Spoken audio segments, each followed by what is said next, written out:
Bonsoir à tous, merci de nous rejoindre pour ce journal de l'économie. Ce soir, nous sommes aux Grandes Ventes, c'est près de Dieppe et je vous fais découvrir une importante série régionale qui vient de réaliser un lourd programme d'investissement.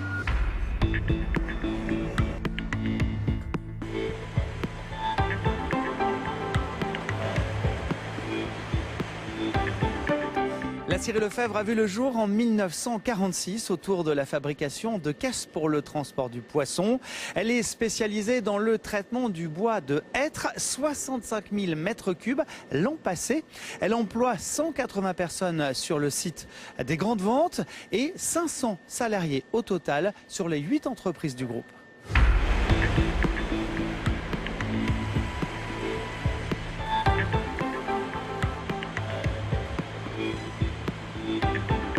Et l'on va découvrir plus en détail cette série avec son président, Joël Lefebvre. Bonsoir. Bonsoir. Alors j'imagine qu'en près de 70 ans d'activité, le travail a beaucoup évolué ici.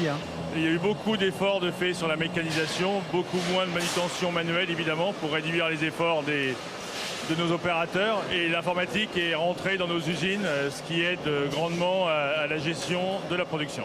Vous avez investi une somme importante en quelques années. Pourquoi ? Nous avons investi il y a 2 ans 16 millions d'euros dans cette nouvelle scierie. Cela répond à plusieurs besoins. Le premier, c'est que l'ancienne scierie était obsolète, usée et plus aux normes.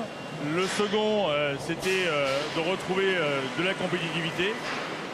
Et le troisième, c'était de fournir des produits différents à nos clients. Qui sont vos clients justement ? Nos clients sont pour la plupart des fabricants de meubles et nous faisons 80% d'exportation. Et aujourd'hui, est-ce que vous rencontrez des freins à votre développement ? Le frein que nous ressentons aujourd'hui est principalement au niveau de l'approvisionnement. Les scieries françaises vont manquer de bois car l'export de grumes sur l'Asie et plus particulièrement sur la Chine est à un tel niveau que nous n'avons plus de bois, certaines scieries n'ont plus de bois acier. On peut parler de pillage de la forêt française.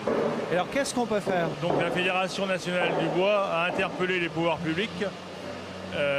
Nous demandons qu'immédiatement il y ait un moratoire qui soit fait sur l'export des grumes de chêne, car c'est l'essence la plus touchée. Et d'une façon plus générale, dans un deuxième temps, qu'il y ait une réflexion menée à ce sujet sur toutes les autres essences qui seront à moyen terme impactés. Il y a des scieries qui dans les semaines ou les mois prochains, notamment dans le chêne, en Basse-Normandie par exemple, mais aussi dans l'Est de la France, vont disparaître car elles n'ont plus de bois acier. Je vous remercie pour toutes ces précisions. Merci.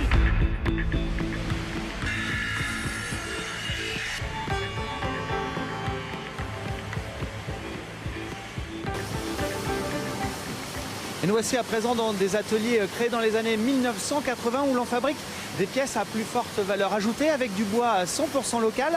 Mathieu Pelletier, quel type de produits sont fabriqués ici ? Alors ici, on fabrique des produits en hêtre massif avec du hêtre qui vient de nos scieries.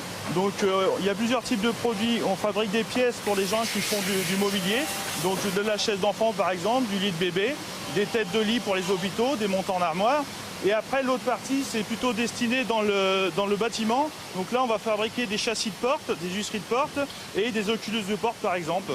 Tout ça, ce sont des métiers beaucoup plus techniques, j'imagine. Ouais. Alors c'est pour ça que vous voyez, on est sur des métiers vraiment techniques. Vous voyez des machines à positionnement numérique où il y a peu de réglages.